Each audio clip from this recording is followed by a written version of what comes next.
Olá, boa noite. Eu sou Sérgio Della Sávia, professor do Departamento de Filosofia da UFRN. Começa agora mais um programa Grandes Temas aqui na sua TV Universitária.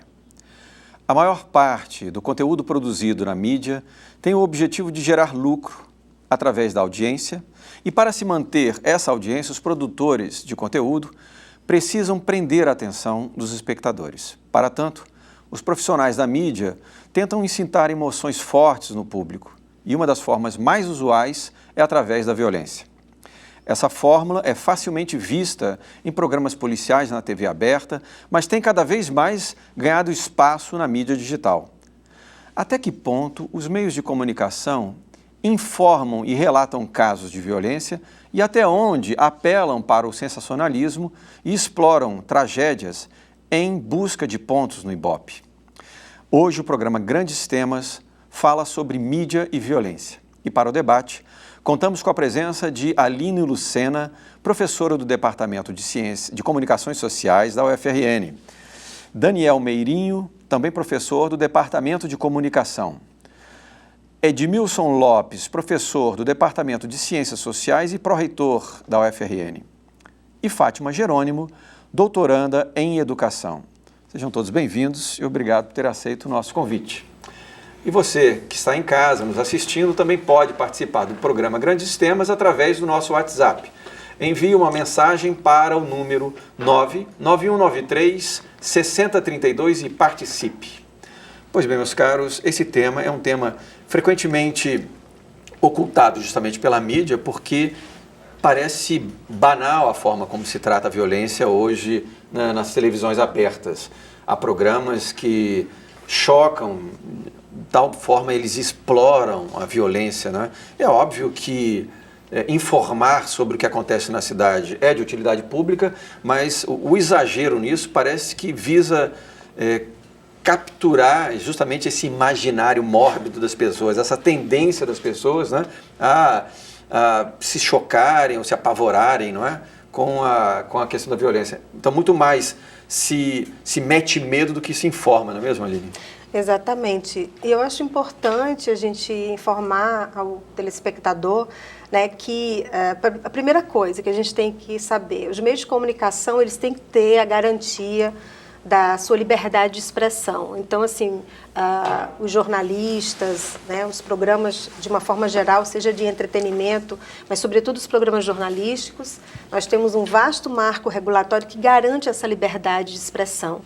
Mas também é importante que as pessoas saibam que nós também temos um vasto marco regulatório que impõe limites a esta liberdade de expressão na medida em que ela é utilizada deliberadamente para violar outros direitos humanos. Então, e essas violações, elas acontecem e os estudos acadêmicos e os movimentos sociais vêm demonstrando isso, que essas violações acontecem em programas jornalísticos, vem acontecendo até em programas tradicionalmente, né, jornalísticos, mas também tradicionalmente acontece em programas que são chamados programas policiais, que se intitulam programas jornalísticos, e aí acho que pode ter um outro programa para a gente debater se eles são ou não jornalísticos. Eu particularmente não considero que são programas jornalísticos, são nesses espaços que vem se identificando, já faz mais de 2 décadas, uma sistemática violação de direitos humanos, né? E um desserviço, onde, se você pergunta, hoje eu estava ministrando a disciplina para os meus estudantes, né, de comunicação, mídia e direitos humanos, e o que mais você escuta que, não que os estudantes falem, mas o que eles comentam, né? No geral, as pessoas, se forem perguntadas o que são direitos humanos, vão falar defesa de bandido, né? E, como você mesmo falou, esses programas, eles naturalizam a violência, eles banalizam a violência. E, com o discurso de ódio que eles disseminam, eles fortalecem algo que já acontece no Brasil historicamente, que por exemplo, são os linchamentos, né? Desejo de fazer vingança, exatamente, né? Confundem justiça com justiçamento, né? Confundem, desacreditam as instituições. Eu costumo falar, olha, a gente tem 2 caminhos, ou o caminho dos direitos para todos e todas, não pode ser um caminho seletivo de garantia e efetivação de direitos, ou então o caminho da barbárie. E esses programas, eles têm fortalecido a escolha pela barbárie. Não é à toa que o Brasil, e aí não sou eu que estou dizendo isso, são dados da ONU, é o país que mais realiza linchamentos. Então, eu acho que a gente tem que começar a debater isso de forma muito séria, porque a segurança pública e o problema da violência é algo histórico no nosso país, mas também é histórico no nosso país a forma como a mídia trata esse debate. Aborda a questão da segurança pública e aborda a questão da violência. Ela, historicamente, escolheu um culpado para essa violência. E esse culpado, ele tem uma cor de pele, ele tem um território onde ele ocupa na cidade, que são as pessoas da periferia, são os pobres, os pretos, ou seja, a população negra, né? O segmento LGBT, as mulheres que também são vítimas desse tipo de abordagem, né? A mulher que sofre, por exemplo, é vítima de violência, a forma como esses programas tratam isso também é desqualificando, desacreditando as denúncias. Enfim, é muito sério e as pessoas precisam entender que lutar contra esse tipo de abordagem não é lutar contra a liberdade de expressão, muito pelo contrário, é lutar por uma liberdade de expressão responsável, que respeite os demais direitos humanos, né? A imprensa precisa assumir uma responsabilidade pelo aquilo que ela produz como conteúdo, justamente, né, Daniel? Porque, afinal de contas, é uma concessão pública o exercício do jornalismo, né? O jornalismo, a imprensa de modo geral, né? Eu acho que o jornalismo, ele flerta com a violência, e a cobertura da segurança pública sempre foi uma pauta do jornalismo. Então, é um critério de noticiabilidade discutir segurança pública. O grande problema é como é que é feito esse flerte pela mídia. O que a mídia televisiva principalmente faz é um processo meio de cobertura e agitamento midiático a partir de uma histeria, de um melodrama sobre os causos e os acontecimentos que se passam. Eu acho que o jornalismo por si só, tanto o impresso como a mídia televisiva, sempre cobriu a cobertura policial.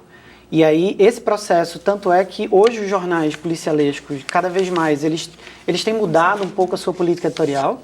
A gente não vê tantos mais jornais que a gente chamaria de jornais amarelos ou a imprensa marrom, aquela coisa das fotografias sendo publicadas nos jornais sobre esse tipo de crime. Mas na mídia televisiva, isso é altamente lucrativo, né? O grande problema é os altos índices de audiência que esses programas colocam. Eu acho que é a partir de uma fórmula de sucesso que é feita por esse programa, onde necessariamente dialoga sobre uma determinada narrativa, a forma como essa narrativa é colocada a partir de um determinado de discursos populares, de uma relação de um humor extremamente pejorativo. Os apresentadores, eles se apresentam como grandes xerifes, paladinos, da população do bem contra a população do mal, que é o que a Aline coloca, de quem é essa população do mal, e isso gera altos níveis de pontos de audiência, o que necessariamente abarca vários anunciantes para esse tipo de programa que buscam esses pontos de audiência. Então, essa violência praticamente abarcada por esse tipo de programa não só gera essa audiência e essa publicidade, como ela é extremamente lucrativa a nível público, da segurança pública e a segurança privada. A gente é um país que cada vez mais cresce empresas de segurança privada no país. A gente tem altos investimentos em segurança pública que são justificados por esse medo na sociedade. Que tem representantes no Congresso, inclusive, né? Claro. Que anunciam nos programas. Exatamente. Pois é. É uma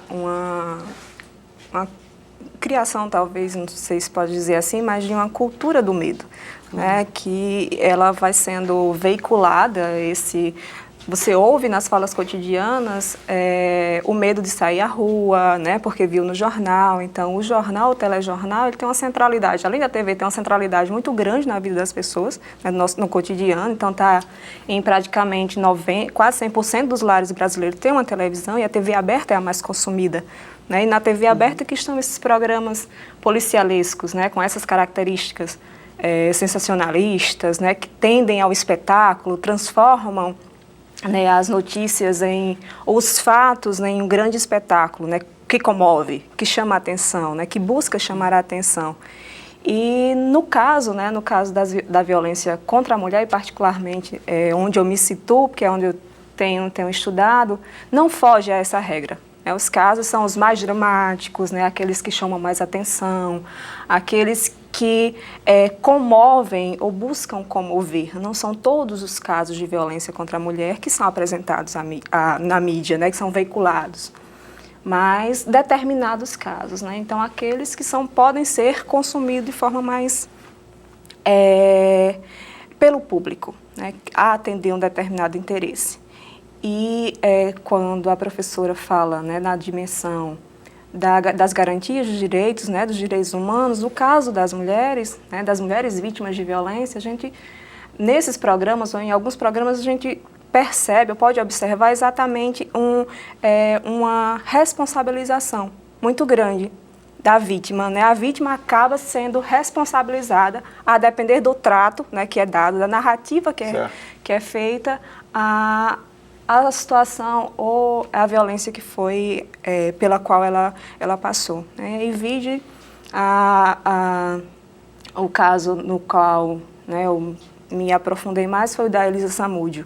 Acho que vocês, todo mundo acompanhou toda a trajetória, desde as primeiras denúncias até a condenação do Bruno, e como ela foi transformada gradativamente de vítima a culpada, a partir de como ela vai sendo exposta e como as mulheres vão sendo expostas nos veículos televisivos ou na mídia como um todo.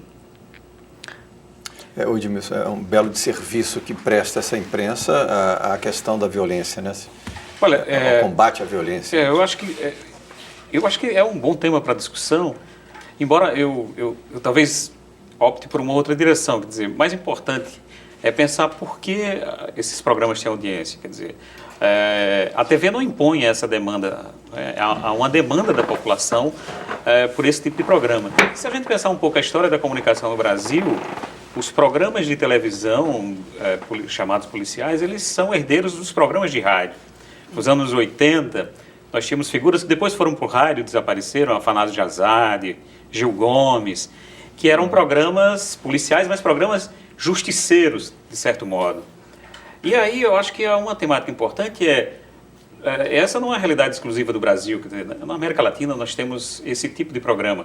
Tem um sociólogo que também estuda comunicação, um mexicano chamado Nestor Garcia Canclini, que chama atenção para o fato de que esses programas algumas vezes expressam uma, entre aspas, justiça possível. É tanto que, eu me lembro, eu morei em Mossoró há muitos anos, e na rádio de Mossoró tinha um programa chamado Cidade Aflita.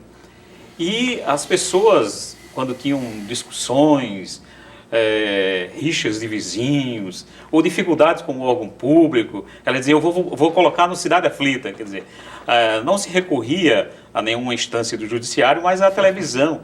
De certo modo, hoje também as redes sociais cumprem um pouco isso, quer dizer, no Brasil, ou são utilizadas de justiciamento. Então, eu acho que me preocupa muito mais assim, como as pessoas consomem, por que as pessoas querem esses produtos. Eles vão ser ofertados de qualquer forma. Obviamente que a classe média, os intelectuais vão torcer o nariz, mas as pessoas querem esse tipo. Por que querem? Essa é outra discussão. Por que elas querem esses programas? Por que elas consomem?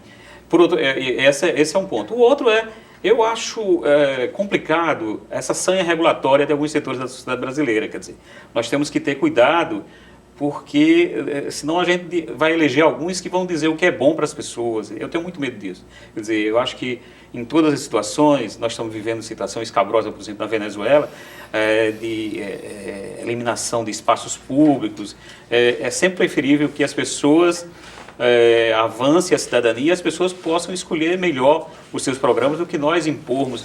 Vai ter isso, não vai ter aquilo, vai ter aquilo, não vai ter isso. Quer dizer, acho que esse é um caminho. Nesse campo em específico, eu acho que a nossa preocupação é muito mais com a ausência de cidadania que faz com que esses programas sejam espaços de justiçamento. De certo modo, há um sentimento, me parece que você está com um ponto importante, Edmilson, porque, de certo modo, essa sensação de impunidade, né, me parece que produz esse apelo por uma justiça que não vem pelas vias institucionais. Me lembro aqui você me fez pensar num filme chamado O V de Vendetta. O filme é mais ou menos, mas a questão que ele põe eu acho que é interessante, né, na minha opinião, não é? assim, quando falham as instituições, é um pouco isso que o filme expressa, né? Quando as instituições falham, nós temos duas vias. Ou restauramos essas instituições, ou destruímos tudo, que é o que promove o sujeito lá. O que eu acho importante a gente destacar é que, veja só, primeiro, quando a gente fala que esses programas violam direitos, nós não estamos falando de novas regulamentações. Nós estamos falando de regulamentações que já existem, né, no âmbito, inclusive, não só nacional, no âmbito regional e interamericano. Então, você tem a OEA, a Organização de Estados Americanos, a Comissão Interamericana de Direitos Humanos, você tem a Convenção Americana de Direitos Humanos, que estabelece uma série de limites para que se respeitem os demais direitos humanos, né? Porque a gente não pode, como eu falei no início, a liberdade de expressão ela é um direito humano, né? Outros direitos humanos estão sendo violados a partir desses programas. E quando a gente fala em televisão, a gente está falando no serviço público de radiodifusão, ou seja, é um serviço público como o transporte, um serviço público como a educação, como a saúde. Só que esse serviço público, o Estado, ele autoriza empresas a explorar, mas existem regras para essa exploração. Então, esse espaço público, claro que a mídia, ela não cria valores, ela não coloca o que ela faz? Ela fomenta, ela fortalece. Então, se já existe... A sociedade brasileira é racista. Acho que até as pedras sabem disso, né? Nós temos um genocídio contra a população jovem, a juventude negra brasileira. Uma sociedade historicamente racista, violenta, conservadora, né? E é uma sociedade... Então, a mídia não está... Essa violência está aí, ela não está mentindo. A questão é como ela aborda essa violência.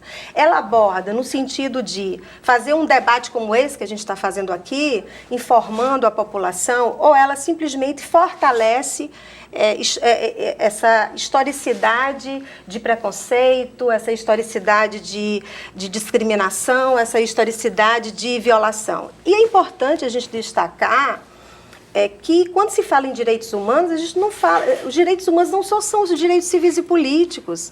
Não é simplesmente evitar tortura nas prisões, não é garantir direitos dos adolescentes e das crianças, no caso de adolescentes em conflito com a lei, né, que tem lá o estatuto, uma lei que existe, ela tem que ser cumprida. É porque quando um programa de televisão ele comete um crime, existem crimes sendo cometidos por esses programas. Crimes previstos no Código Penal Brasileiro, infrações lá previstas no Código Civil Brasileiro, a Constituição está sendo rasgada, certo?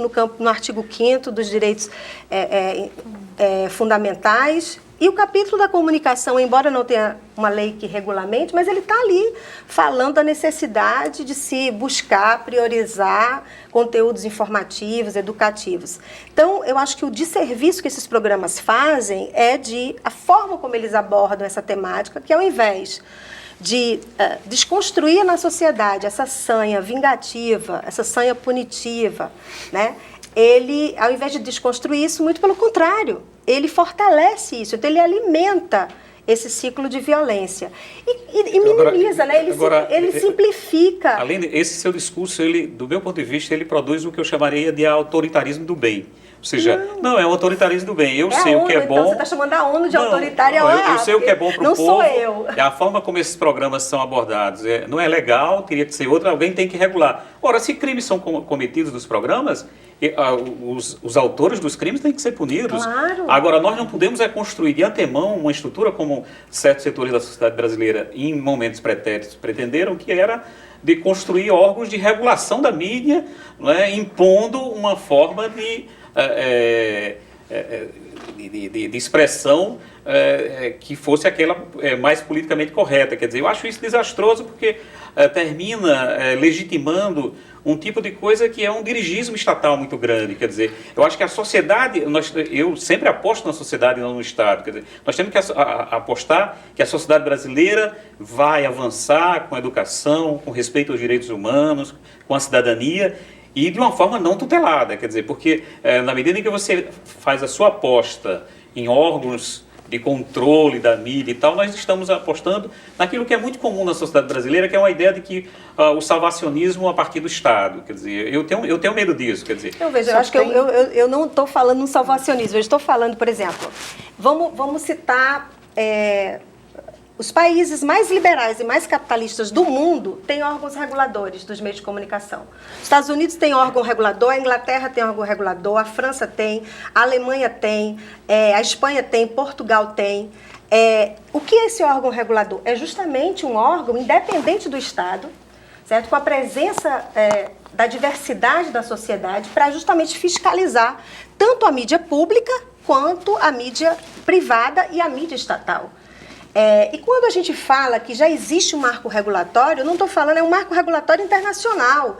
Em 1978, a Unesco aprovou uma declaração dirigida aos meios de comunicação, onde ela deixa evidente que a construção de uma sociedade com foco nos direitos humanos é impossível sem o apoio dos meios de comunicação. Concordo, né? É impossível pensar numa cultura forjada nos direitos humanos de todos e todas sem a presença dos meios de comunicação de massa nesse processo. Ora, se você tem justamente o contrário acontecendo, se você tem um problema como é o caso brasileiro, a questão da violência, o problema da violência não está no adolescente em conflito com a lei, naquele menino, não está naquele assaltante. A gente sabe que é algo muito mais complexo, que envolve justamente a ausência desse Estado e também a ausência de uma sociedade que historicamente aprendeu a trabalhar do ponto de vista não preventivo, mas do ponto de vista, vamos resolver, mas não vamos discutir a causa. Não vamos discutir a causa, vamos simplesmente ministrar o remédio. Se esse paciente vai morrer com aí o efeito colateral a gente não está preocupado. Então a questão é que, veja, nem as legislações internacionais, regionais do sistema interamericano e as nacionais, as que existem, e eu não estou falando de regulamentação da mídia não, eu estou falando do Estatuto da Criança e do Adolescente, Código de Defesa do Consumidor, eu estou falando do Estatuto da Igualdade Racial, do Estatuto da Pessoa com Deficiência, do Estatuto do Idoso. Essas leis não são respeitadas, né? Do Código Penal, do Código Civil. Acho que, Aline, também tem duas coisas aí que também tem que ser levadas em consideração. Uma delas, eu acredito que é essa relação do senso comum, que muita gente coloca, que é o próprio argumento dos próprios programas, que a população ela gosta de assistir esse tipo de conteúdos. Esses conteúdos eles são colocados a partir de uma determinada fórmula, que é muito questionável sobre isso ser ou não ser jornalismo. E essa fórmula é uma fórmula de sucesso porque ela é uma forma que ela engloba vários outros modelos, que é a forma do humor, de como esses programas eles se colocam como programas justiceiros e tal. O outro processo é como esses órgãos reguladores eles podem dialogar com a regulação sobre esse tipo de conteúdos. E eles podem dialogar sobre necessariamente não fazendo com que essa responsabilidade seja da família e das pessoas e seja uma responsabilidade de instituições também. Que sejam formados por sejam formados pela sociedade civil organizada, por setores públicos. O grande problema é que nós temos, por exemplo, um projeto de pesquisa onde nós mobilizamos o Ministério Público e toda essa mobilização de representação de um Ministério Público, caso seja feita de forma institucional, sempre tem um peso muito maior. A gente está lutando há alguns anos aí, a Lei de Mídia Democrática, que é uma lei popular, ela está lutando há alguns anos para que necessariamente a gente tenha no mínimo um conselho que consiga regulamentar. Porque os donos dos veículos de comunicação, esses sim, eles são muito organizados. A sociedade civil, que ela tem os seus direitos violados todos os dias, e aí quando a gente coloca sobre determinados indivíduos que são pessoas da periferia, pessoas que não têm acesso, eles não sabem, por exemplo, que alguns termos jurídicos, como presunção de inocência ou outros específicos, eles não conseguem saber a possibilidade de como é que eles conseguem se defender, né? Então, e eu queria fazer uma pergunta para todo... Que país da impunidade é esse, que é o quarto do mundo em encarceramento?